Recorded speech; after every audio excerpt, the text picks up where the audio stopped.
The British Army. To an outsider, it looks like one single fighting force. In reality, it's divided into more than 40 independent regiments, each with its own culture and traditions. And if you want to understand the British Army, these regiments are the best place to start. In this program, we go back over 300 years to meet a regiment born out of the bloodshed of Scottish rebellion. That's the charge. The signal to attack of a cavalry regiment that led the charge for the newly united kingdom at one of the greatest battles in British history.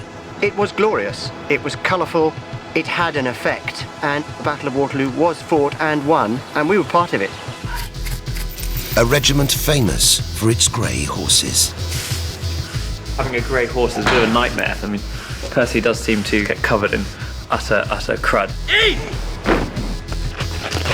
These men were the romantic heroes of the scarlet-clad cavalry. I think I have a skew with bearskin. Nothing to do with ship your head. Bound together by Scottish roots, which once carried them all the way to number one. Jimmy Savile met us at the door. Top of the pops this was, fighting with the Beatles. It's a modern tank regiment, but one still inspired by its cavalry past. That ethos, that spirit of speed, shock action, strike, manoeuvre, boldness, all the traditions of the cavalry went from horseback into main battle tanks, and that's how we see ourselves to this day. This is the British Army's senior Scottish regiment, the Royal Scots Dragoon Guards.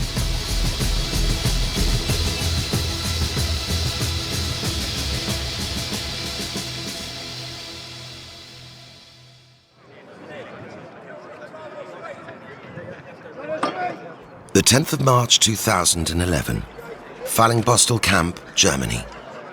They can move a little bit, can't they? They're not glued on the tarmac, are they? The Royal Scots Dragoon Guards are gathering for the last time before their regiment deploys to Afghanistan. The nature of the army nowadays is such that it's pretty rare that you manage to get a whole regiment together in one place, and so this is quite special for us. Last one, on the count of three, straight at that camera lens. 1, 2, 3. The Royal Scots Dragoon Guards is a cavalry regiment of 381 soldiers and 45 officers, one of 10 armoured regiments in the British Army.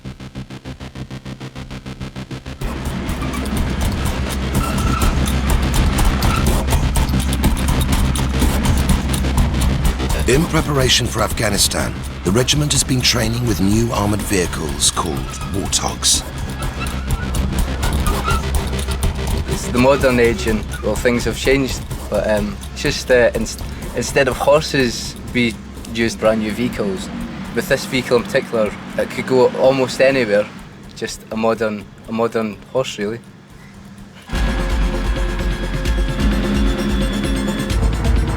I would say they're manoeuvrable, fast, agile, and they can deal with any terrain, I think. Yeah, amazing.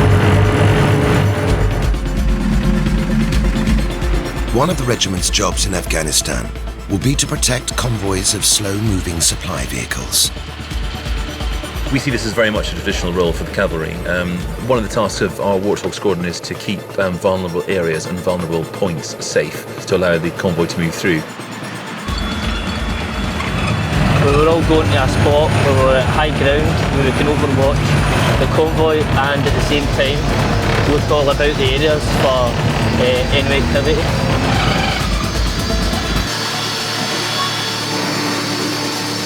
The Dragoons' last job of the day is always to check their vehicles.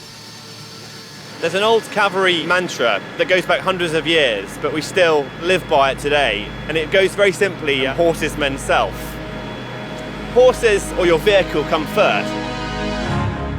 You need to make sure that that piece of equipment is fighting fit before you can achieve anything, and that's almost the essence of being a cavalry soldier. The Royal Scots Dragoon Guards can trace their roots back to Edinburgh in November 1681. Their first colonel was a ruthless royalist and ex-mercenary, Tam DL, also known as Bloody Tam. His 300 troops scoured the hills on horseback to hunt down their rebellious countrymen.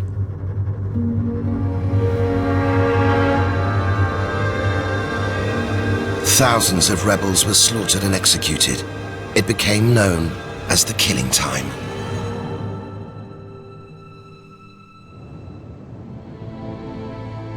The regiment's loyalty to the Crown was rewarded in 1692, when it became our Royal Regiment of Scots Dragoons.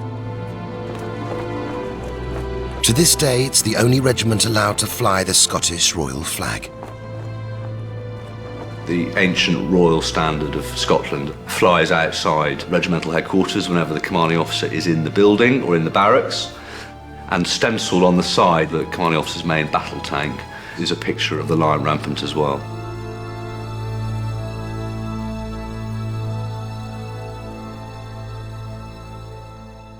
Remember, boys, if you're being a girl, if you want to put a jump around your waist so we can at least have a hope of recognising you as such. Okay, Ross has been the girl, so Ross then turns Lewis. In the mess, the officers regularly practice Scottish reels. Not too aggressive!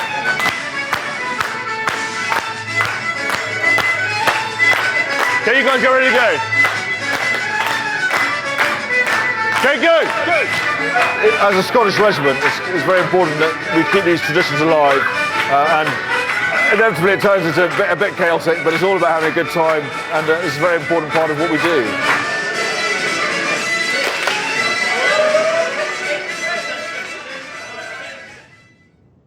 About 2/3 of the soldiers in the regiment are Scottish, and for some, the regiment is in the blood.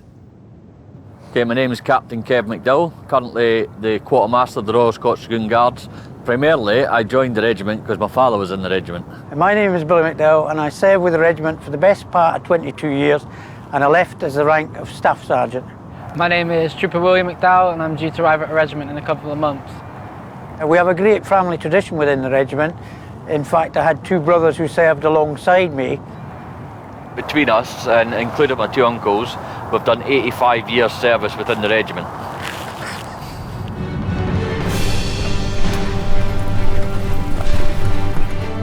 In the early 18th century, the Scots Dragoons were called to the battlefields of Europe, taking up the cavalry charge for the first time. Previously, Dragoons had always fought as infantry. Now they would fight from the saddle to break the enemy lines.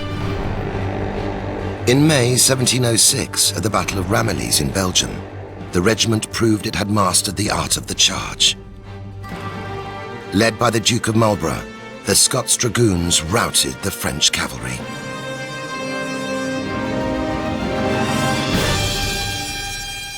The charge was still practiced in the early years of World War II, when Jim Randall was a 24-year-old trooper in the regiment. If you had 30 horses cantering side by side, they soon became practically knee to knee, very close to each other. And one or two chaps would bite the dust. They still carried the cavalry sword and performed the same drills as 18th century dragoons. First of all, you would reach across, grasp the hilt of the sword, draw it from the scabbard, hold it overhead, and then drop it down to point at any enemy that might approach.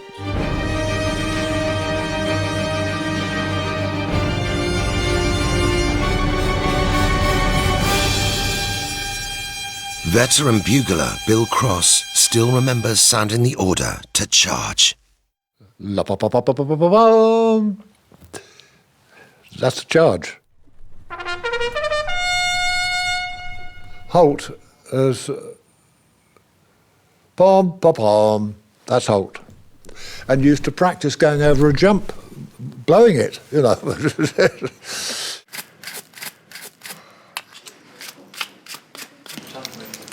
Horses are still an important part of regimental life. But now they're only used to battling it out on the polo field and for ceremonial occasions. Grey horses like these were first used by the regiment 300 years ago. They gave the regiment a name that stayed with them for centuries: the Scots Greys.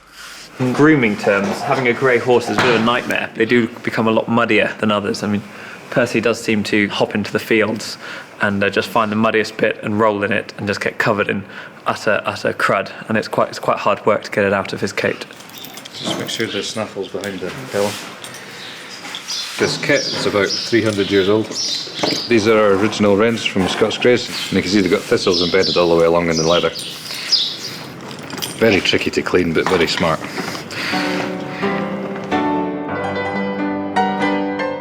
In 1940, every new recruit still had to learn to ride. During our training, of course, we were inside a riding school. Some of the recruits had never sat on a horse's back before. I'd never been on a horse in my life. And of course I was scared stiff when I first went there. Then I had a horse bit me once. Bit my bloody nose. Quite a lot of them found themselves rolling on the floor.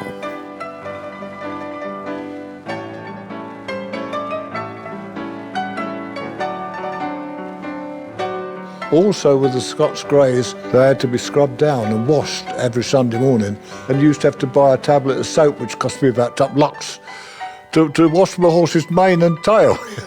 That's it.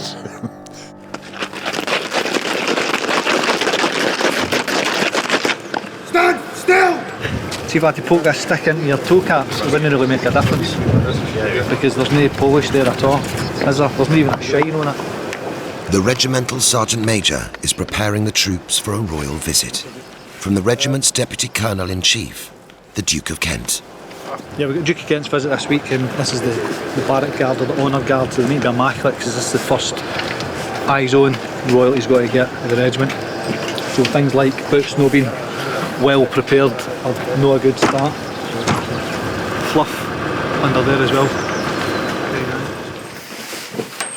All right, Chart, it's not a race. For the royal visit, some of the soldiers will wear scarlets, a similar uniform to the one worn by the regiment in the 18th century. Quartermaster Kevin McDowell is in charge of the regimental wardrobe. Something quite unique to the Scots Dragoon Guards is the fact that we wear the white bearskin. This is normally worn by the likes of Cottle Harnetti when he's on the drum horse. If he's not on parade, then it's given to the bass drummer within the pipes and drums. Now, the story goes with this particular bearskin is it was made from this hide of a polar bear, which is still the rest of it in this box. And this, the story goes, was presented to the regiment by President Ronald Reagan. How high do these belts go? Really high up here. Really high up. Whoa, you broke it. You have to adjust it. You broke it. This uniform is only worn by the regiment for ceremonial duties every couple of years. And which side does it go on? Left. I think I have a skew with bearskin. Nothing to do with the shape of your head. And how does it attach? And these sword loops feel like I've got a tail attached. Yeah, you can't be able to do it yourself. I always find it extraordinary just to think that this is the kind of uniform that the soldiers of the regiment would have fought in and worked in on a daily basis, and they'd have had to go through this process of getting themselves ready pretty much every day. There's a lot of history of the uniforms that we wear, and everything means something rather than it just being clothing. So the cross belt with the pouch on the back was used for carrying the ammunition, and the belt for carrying the sword whilst on horseback. Some people might not think it's right to wear polar bear, but it's part of the regimental history, so yeah, I like it. By the early 19th century, the cavalry was capturing the public's imagination as the heroes and villains of romantic fiction. I think the stereotype for a cavalry officer, certainly the 19th century stereotype, is of a figure who is dashing, charming on the sort of good side, but on the bad side, a sort of hard-drinking, gambling, womanising, roguish type of figure. And I think that certainly most junior cavalry officers like to sort of aspire to this flashman-esque stereotype of being very stylish, conducting oneself with dash and elan. And I think that that's part of what makes us who we are. It was absolutely, it was so embarrassing.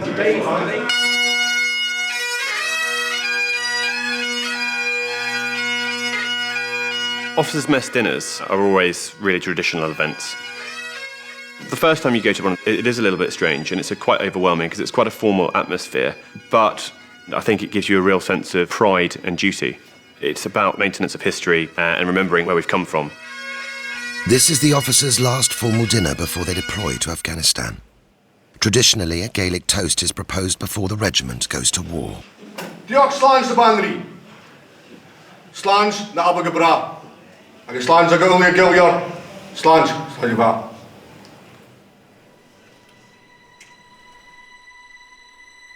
In June 1815, under the command of the Duke of Wellington, the Scots Greys were preparing to fight Napoleon. They hadn't seen action for more than 20 years, but were about to take part in a battle that would decide the fate of Europe and come to define their reputation. Waterloo. On the 18th of June, the Scots Greys were positioned here on this ridge. They formed part of a force of 900 cavalry, the Union Brigade. England, Scotland and Ireland, the three nations of the newly united kingdom, were all represented. And they were fighting together for the first time under the new Union Jack flag. Wellington's troops were formed up here, along this ridgeline on the high ground, defending Brussels to the north, and Napoleon's troops were formed up down to the south. Faced with an army larger and more experienced than his own, Wellington's only hope was to hold his position until reinforcements arrived. But at around 1:30, Napoleon launched 18,000 of his infantry troops under the command of one of his best commanders in the direction of La Haye-Sainte. This put Wellington's line under serious pressure. Wellington's infantry began to give way, so he turned to his cavalry. Corporal John Dixon of the Scots Greys was in the left flank. He later wrote an account of the battle. Immediately, Colonel Hamilton shouted out, "Now then, Scots Greys, charge!" And waving his sword in the air, he rode straight at the hedge in front, which he took in great style. At once, a great cheer rose from our ranks, and we too waved our swords and followed him. I dug my spur into my brave old rattler, and we were off like the wind. As they charged, they passed a fellow Scottish regiment, the Gordon Highlanders. They shouted, "Go at them, the Greys! Scotland forever!" Many of the Highlanders grasped our stirrups, and in the fiercest excitement, they dashed along with us into the fight. In a matter of minutes, the cavalry had cut through hundreds of enemy soldiers, smashing the French line and pushing back the attack. The charge was described as the greatest thunderbolt ever launched by the British cavalry. Napoleon was overheard cursing those terrible grey horses. On horseback, you've got that ability to maneuver around the battlefield when a battle might go either way and really seize the moment. The bugle call sounded the halt and rally, but the Scots Greys pushed on towards the French artillery, spurred on by their commanding officer. Colonel Hamilton rode up to us crying, "Charge! Charge the guns!" And we went off up the hill. We got among the guns and we had our revenge. Such slaughtering. James Hamilton was unstoppable. He was slashed by a French lancer on his wrists, but he carried on. He carried on against the odds, leading his regiment in battle, and he did so by gripping the reins of his charger in his teeth. Hamilton was never seen again. Now leaderless, the charge of the Greys continued. In the front rank was Sergeant Charles Ewart, one of the regiment's finest swordsmen. Ewart saw a French standard up ahead. Raising his blade, he made a bid to take the Imperial Eagle. The enemy and I had a hard contest for it. He thrust for my groin. I parried it off and I cut him through the head, after which I was attacked by one of the lancers. I cut him from the chin upwards and through his teeth. Next, I was attacked by a foot soldier with his bayonet, but I parried him and I cut him down through the head, so that I finished the contest for the Eagle.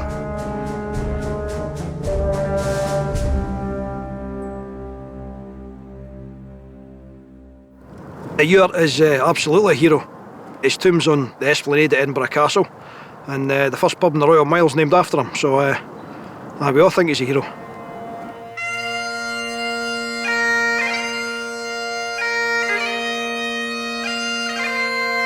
Edinburgh Castle is the regiment's home headquarters.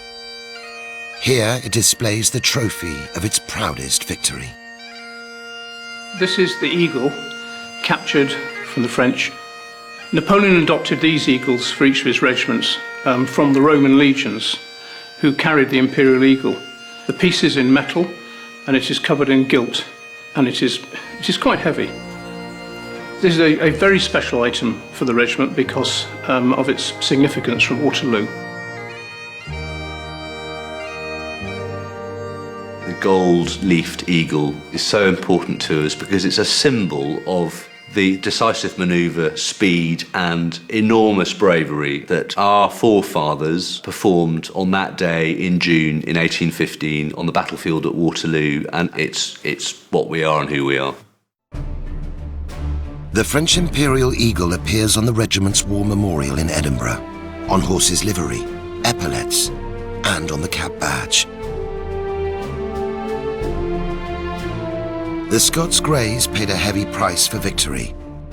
Of the 391 who charged, 104 were killed and 98 wounded. But their sacrifice helped win the battle and brought peace to Europe after nearly 20 years of war. One piece rear, march! And we blew that one, didn't we? The regiment is getting ready for the final parade before Afghanistan. Left, turn! Sergeant Chart and Corporal Harnety will have a ceremonial role in the parade. It's always good to get the horses out, get their kit on, get dressed up in the old regalia of the 3rd Carbineers and the Greys. So when the Duke of Kent arrives, we'll be off to the side on the horses, looking pretty.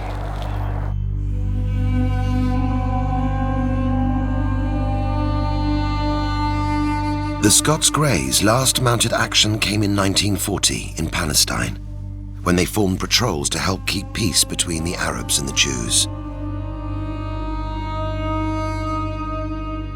I have wonderful memories of those days. I can see in my mind's eye the whole regiment, 300 horsemen, winding its way down the Jordan Valley. A year later, the regiment received the order to give up its horses for tanks. I didn't want to lose the horses. I hated the thought of having to travel in a motor vehicle of any sort, because lots of the chaps, including myself, had never driven a motor vehicle in their lives.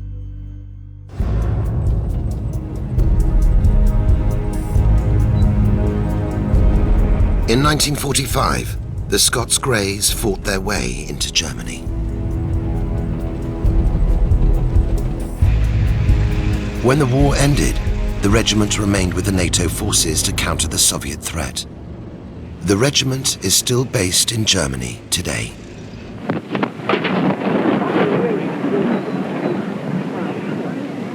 On the 2nd of July 1971, the Scots Greys united with a fellow cavalry regiment, the 3rd Carbineers. New cap badges are fitted, hats replaced, and the new regiment is formed. Together, they took the name the Royal Scots Dragoon Guards. To mark the occasion, the regiment's band recorded an album, a farewell to the Greys. We recorded it in the gymnasium with blankets around the walls, RCA was the record company. And at the very end, they had some time. They said, have you anything else to put on the record? We said, well, we've just got this new tune called Amazing Grace we're working with. Can we put that on? They said, if you must. It was played once by BBC, and of course after that, they rang up RCA and said, you have a hit on your hands.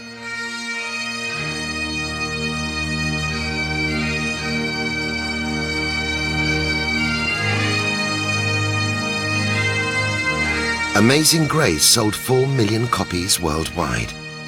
On the 11th of April 1972, it reached #1 in the UK charts, where it stayed for 5 weeks. Now what I suggest is take a pass at it, straighten it all out, take a solo pass, so we've got a choice. And then what we'll The do regiment's is band go is over now the- recording a new album. So okay, so here we go, a slightly straighter version. So the new take, the new pass, and we're off.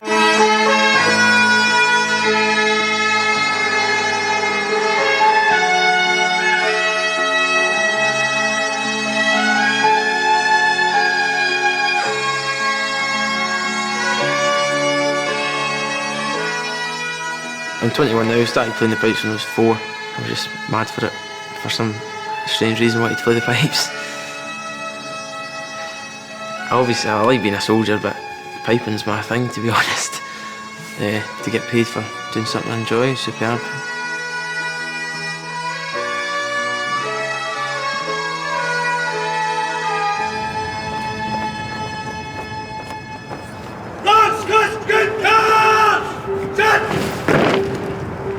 March on the standard!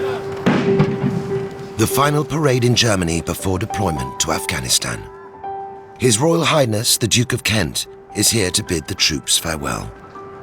I come and see them whenever I can, and it's always a great pleasure to come back because they're my old regiment. But I think when you belong to an organisation like this, it's something that you feel you belong to really for life. And although in my case it's now getting on for 30 years or more, even since I actually left, I still feel that I'm a member of the regiment and that they're my friends. This is my first tour.